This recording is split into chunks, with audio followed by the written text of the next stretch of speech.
Here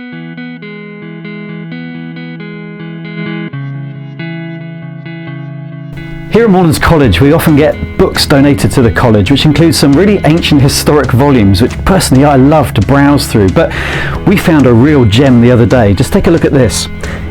This is a first edition of Broadcast Talks by C.S. Lewis, which is essentially a copy of some of his early radio addresses from 1942. Now that's interesting enough, and it's a fairly battered copy, but what was inside made it really special.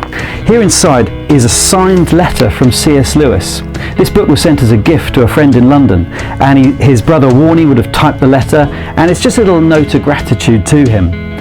Now that is part of the interest behind C.S. Lewis. He was a man who had wide friendships, and in those friendships he was sharing the faith, and Broadcast Talks is an example of a magnificent apologetic defense of the faith for Christianity. The interesting thing about the background of this story is 1941 the BBC contacted C.S. Lewis. This was at the height of the Second World War, Britain's darkest hour.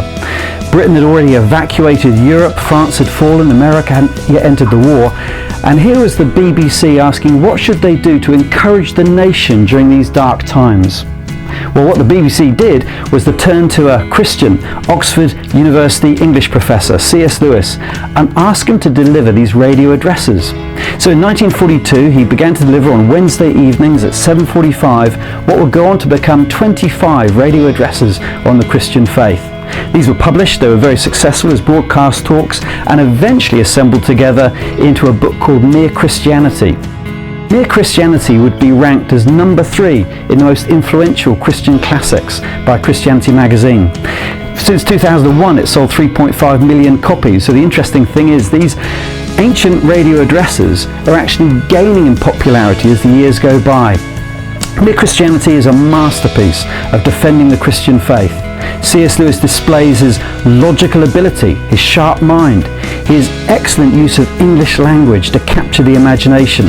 And not only that, as the title would say, Mere Christianity, this was C.S. Lewis identifying what was essential to Christianity, not getting involved in all the denominational disputes, but keeping the main thing the main thing. So as a college, we love to study books and read books, and of course when we explore some of these old books that have been donated to the library, it's a real treat when you come across something special like a signed copy of a first edition book from an author. But you know, this 80-year-old copy of Broadcast Talks with its yellow pages and battered cover, what it really tells me is that C.S. Lewis was involved in doing something that wasn't just about the 1940s and the Second World War.